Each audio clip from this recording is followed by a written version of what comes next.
You wake up, it's dark, you check the time, it's 3 a.m. Most people feel something when this happens. A flicker of unease, a chill that has nothing to do with the temperature. In the West, we might call it the witching hour or the devil's hour. We don't quite know why 3 a.m. feels wrong, we just know that it does. In Japan, they know exactly why. For over 1,000 years, Japanese culture has held that the hours between 2 and 3 in the morning, a period called Ushi no Koku, the hour of the ox, represent the thinnest point in the barrier between the world of the living and the world of the dead. This is the hour when spirits walk freely, when curses are performed, when the dead reach back through the veil and touch the living. This is not a quaint folk belief. This is a concept embedded in the deepest layers of Japanese culture, in its literature, its theater, its religion, its horror cinema. The Hour of the Ox gave birth to the cursing ritual that terrified medieval Japan. It created the archetype of the vengeful female spirit that would eventually become Sadako, crawling out of your television screen in the ring. Welcome to the Hour of the Ox. You might want to check the time before we begin. To understand why the Hour of the Ox matters, you need to understand how the Japanese once told time, because their system was radically different from ours, and the differences shaped their entire relationship with the supernatural. Traditional Japanese timekeeping, used throughout the Heian period and into the Edo period, divided the day into 12 segments, each named after an animal of the Chinese zodiac. These weren't equal 60-minute hours. They were longer periods, roughly 2 hours each by modern reckoning, and their exact length shifted with the seasons. The cycle began with the Hour of the Rat, Nennokoku, from approximately 11 p.m. to 1 a.m. Then came the Hour of the Ox, Ushi no Koku, from approximately 1 a.m. to 3 a.m., the Bull. Then tiger, rabbit, dragon, snake, horse, sheep, monkey, rooster, dog, and boar, cycling through to complete the day. This system wasn't just practical, it was cosmological. Each animal carried symbolic weight, and the hours associated with them were believed to possess the qualities of the animal. The Hour of the Horse, at noon, was considered the peak of yang energy, bright, active, outward. The Hours of the Rat and the Ox, deep in the night, were the peak of yin, dark, still, inward, receptive. And receptive is the key word. In Japanese metaphysics, the yin hours were not merely dark, they were permeable. The barriers between realms, between the living and the dead, between the human and the supernatural, were thinnest when yin was strongest, and yin reached its absolute peak during the Hour of the Ox. This wasn't superstition in the way Westerners typically understand it. It was built into the cosmological framework of the entire civilization. Shinto, Buddhist, and Taoist ideas woven together into a unified understanding of how time itself worked. So what happens during the Hour of the Ox? According to Japanese tradition, the Hour of the Ox is when the dead are most active. Spirits, yurei, are free to wander. The boundaries that normally keep the supernatural contained are at their weakest. Temples and shrines, normally places of spiritual protection, become liminal zones where the living and the dead can encounter each other. But the Hour of the Ox is not just a time of passive supernatural activity. It's a time of power, specifically power available to those desperate enough to use it. The yin energy that permeates the Hour of the Ox can be harnessed. Curses cast during this hour are believed to be exponentially more powerful than those cast at any other time. Prayers to certain deities are more likely to be heard. Divinations performed during the Ox hour reveal truths hidden at other times. This created a paradox in Japanese culture. The Hour of the Ox was simultaneously the most dangerous time to be outside and the only time certain things could be accomplished. If you needed to curse your enemy, you had to go out at 2 a.m. If you needed to contact the dead, you had to be awake at 2 a.m. The hour was both a threat and an invitation. In the Heian period, the golden age of Japanese court culture, roughly 794 to 1185 CE, the Hour of the Ox was taken so seriously that it influenced daily life. Nobles scheduled their activities around the zodiac hours. They consulted onryo, practitioners of onryo, the Japanese system of cosmology and divination, before traveling, marrying, or building during certain hours. The most famous onryo, Abe no Seimei, was said to be most powerful during the Hour of the Ox, when the supernatural forces he commanded were at their peak. Now we come to the darkest application of the Hour of the Ox, the Ushi no Koku Mairi. The name literally means shrine visit at the Hour of the Ox, and it is one of the most chilling curse rituals in any culture's mythology. The ritual is specific, precise, and it must be performed exactly, or it fails, or worse, turns back on the caster. At the Hour of the Ox, between 1 and 3 a.m., the person performing the curse dresses entirely in white, the color of death in Japanese culture. They wear an iron crown, a kanawa, with 3 prongs, each holding a lit candle. Their face is painted white. They wear a mirror on their chest and wooden geta sandals on their feet. They carry a straw effigy, a wara ningyo, containing something personal from their target: hair, nails, a piece of clothing, or in some versions, a written name. They also carry a hammer and long iron nails. They walk to a sacred tree, often a camper tree at a Shinto shrine, and they nail the effigy to the tree, 1 nail. Then they return home.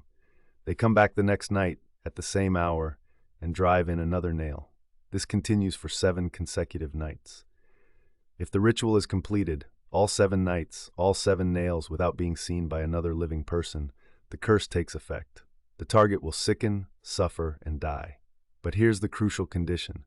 If the person performing the ritual is seen by anyone, even once, the curse reverses. It falls back on the caster. For this reason, the Ushi no Koku Mairi was not just a curse on the target. It was a gamble with one's own life. 7 nights of walking alone through darkness to a shrine, in funeral white, with candles burning on your head, praying not to be seen. And here's what made it genuinely terrifying to the broader community. If you happened to be near a shrine at 2 a.m. and you saw someone performing the ritual, you became a threat to them. They might kill you to protect the curse. Stumbling upon an Ushi no Koku Mairi was considered one of the most dangerous things that could happen to a person. The ritual was so feared that it was explicitly criminalized during certain periods of Japanese history. Performing it, or even possessing the implements, was punishable by death. The most famous story connected to the Ushi no Koku Mairi is the legend of Hashihime, the Bridge Princess of Uji. The story exists in multiple versions, but the core is this. During the Heian period, a noble woman was consumed by jealousy. Her husband, or in some versions her lover, had abandoned her for another woman. Her grief and rage were so extreme that she went to the Kifune shrine in Kyoto and prayed for 7 days and 7 nights, begging the god Kibune Myojin to transform her into a demon so she could have her revenge. The god answered. He told her to perform the Ushi no Koku Mairi, but with a variation. She was to go to the Uji River, divide her hair into 5 horns, paint her body with red vermilion, place an iron crown on her head with candles burning, hold a torch in her mouth, and wade into the river for 21 days. She did it, all of it, and she was transformed, not into a demon, but into something worse. She became an Oni, a being of pure vengeance. She returned to the city and killed, not just her husband's new lover, but her lover's relatives, her own relatives who had failed to support her, and anyone who had wronged her. She became Hashihime, the Bridge Princess, haunting the bridge at Uji, killing anyone who crossed at night. The story says that the great Onmyoji Abe no Seimei was called to confront her, and even he struggled to contain her fury. Hashihime is more than a ghost story. She represents something fundamental in Japanese mythology, the idea that female rage, suppressed and denied and pushed to its breaking point, becomes supernatural. It becomes a force that cannot be stopped by ordinary means. The wronged woman does not simply grieve. She transforms. She becomes something that the society that wronged her cannot control. This is the seed that would eventually grow into the most iconic figure in Japanese horror, the Onryō. The Onryō, the vengeful spirit, is arguably Japan's most significant contribution to global horror, and it was born from the Hour of the Ox. An Onryō is not simply a ghost. In Japanese belief, when a person, almost always a woman, dies with extreme hatred, jealousy, or sorrow, her spirit does not pass on. It remains, fueled by rage, and it returns to the living world to exact revenge. Unlike Western ghosts, which are often bound to a location, the Onryō is bound to a purpose. It will not rest until its grievance is addressed, and often, even then, it cannot stop. The visual archetype is unmistakable. Long black hair hanging over the face, a white burial kimono, pale skin, and movements that are wrong, jerky, inhuman, defying gravity. This image comes directly from kabuki theater, which codified the visual language of the onryo in the Edo period. The white kimono is the burial garment. The hair is unbound because the dead are not groomed. The face is hidden because the onryo's identity is less important than its fury. The most famous onryo stories predate film by centuries. Oiwa, from the play Yotsuya Kaidan, 1825, is poisoned by her husband, who wants to marry a younger woman. The poison disfigures her horribly before killing her. She returns as an onryo so powerful that she haunts not just her husband but everyone connected to him, driving them to madness and death. Yotsuya Kaidan was performed during the Obon Festival, the annual commemoration of the dead. And actors who performed the role of Oiwa traditionally visited her grave before the show, terrified that she would curse them if they didn't show proper respect. And then in 1998, Hideo Nakata made Ringu, The Ring. Sadako Yamamura, a woman wronged and murdered, her body thrown into a well, becoming an onryo whose curse spreads through a videotape. The film didn't invent the onryo. It translated 1,000 years of Japanese mythology into the language of modern technology. Every J-horror film that followed, Ju-on the Grudge, Dark Water Pulse, draws from the same well. The onryo, the wronged woman, the rage that outlives the body, and all of it began in the hour of the ox, in the belief that 2 a.m. is when the dead can reach you. The hour of the ox has not disappeared, it has adapted. In modern Japan, 3 a.m. retains a cultural weight that goes beyond superstition. Japanese internet culture has embraced the concept enthusiastically. Do not go outside at Ushi no Koku is a recurring theme in Japanese creepypasta, online horror stories. The Ushi no Koku Mairi appears regularly in manga and anime, from Jigoku Shoujo, Hellgirl, to Naruto, to Jujutsu Kaisen. The Wara Ningyo, the straw curse effigy, still appears at shrines.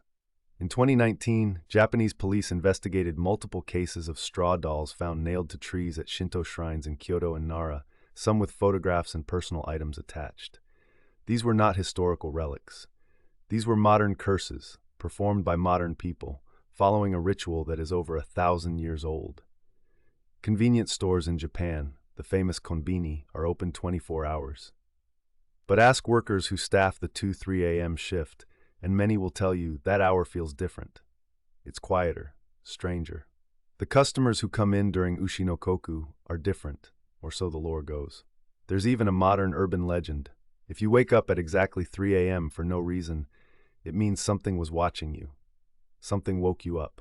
Not your bladder, not a noise, something from the other side, pressing against the veil at its thinnest point. Whether this is genuine belief or cultural play, a kind of collective horror game that Japanese society enjoys participating in, is an open question. But the line between play and belief has always been blurry in Japan's relationship with the supernatural. Respect the spirits, even if you doubt them. Follow the rituals, even if you think they're unnecessary. Because what if you're wrong? The Hour of the Ox teaches us something that Western culture has largely forgotten, that time is not neutral. It is not a flat, empty container that events happen inside. Time has texture. It has weight. Some hours are heavier than others. The Japanese understood this intuitively. They built a timekeeping system that acknowledged the spiritual character of each hour. They identified the ox hour as the moment of maximum permeability, when the wall between worlds becomes a curtain and curtains can be pushed aside. From the Ushi no Koku Mairi to Hashihime to the Onryō to Sadako, the Hour of the Ox produced a lineage of horror that has shaped global culture. Every time you feel uneasy at 3 a.m., every time you wake for no reason and the darkness feels too thick, too full, you're feeling what the Japanese named 1,000 years ago. The Hour of the Ox is not a story, it's a schedule, and the dead are punctual.